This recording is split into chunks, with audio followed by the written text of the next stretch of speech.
Hello friends, இன்றைக்கி நம்ம எங்கே வந்திருக்கோம்னா, இப்போ கொஞ்சம் நாளைக்கு முன்னாடி ஓப்பன் பண்ண பெரம்பூரில் உள்ள முரசொலி மாறன் பார்க் தான். இதை நிறைய பேர் பெரம்பூர் பார்க்குன்னு தான் சொல்லுவோம். இது ஆல்ரெடி எப்பயோ ஓப்பன் பண்ணிட்டாங்க. பட் இதோட ரெனோவேஷன் ஒர்க் போய்கிட்டு இருந்துச்சு. இப்போ தான் அதெல்லாம் முடிஞ்சு ஓப்பன் பண்ணாங்க திரும்ப.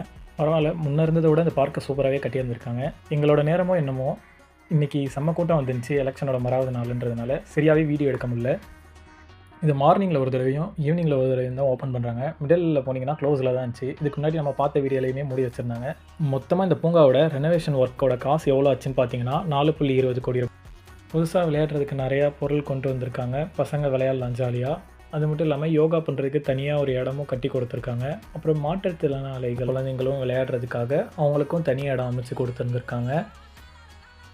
அதுக்கப்புறம் புதுசாக ஒரு பெரிய ஆர்ச் கொண்டு வந்திருக்காங்க. எவ்வளோ பெரிய ₹100 பாருங்கள். இந்த வீடியோவில் சரியாக அது பார்க்க முடியாது. ஏன்னா கூட்டம் நிறையா இருந்ததுனால என்னால் சரியாகவும் எடுக்க முடியல.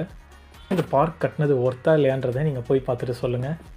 இதில் எனக்கு என்ன ஒரு விஷயம் கவலையாக இருந்துச்சுன்னா, வண்டியை பார்க் பண்ண முடியல. நோ பார்க்கிங்னு போட்டு வச்சுருக்காங்க. வெளியே ரோட்லேயே தான் விடுற மாதிரி இருந்துச்சு. ப்ராப்பரான பார்க்கிங் மட்டும் கட்டி கொடுத்தாங்கன்னா நல்லாயிருக்கும். அது மட்டும் இல்லாமல் பார்க் பின்னாடியே ஒரு கோயில் கட்டி தர போகிறாங்க. பார்க்குக்கு வரவங்க அப்படி சாமி கும்பிட்டு போகிற மாரி ஈஸியாக இருக்கும். இதை பற்றி நீங்கள் என்ன நினைக்கிறீங்கன்றதை கமெண்ட்டில் சொல்லுங்கள். இதை பற்றி இன்னொன்று ஒரு வீடியோ கிளியராக வேணும்னா சொல்லுங்கள். நான் போய் திரும்ப எடுத்து போடுறேன்.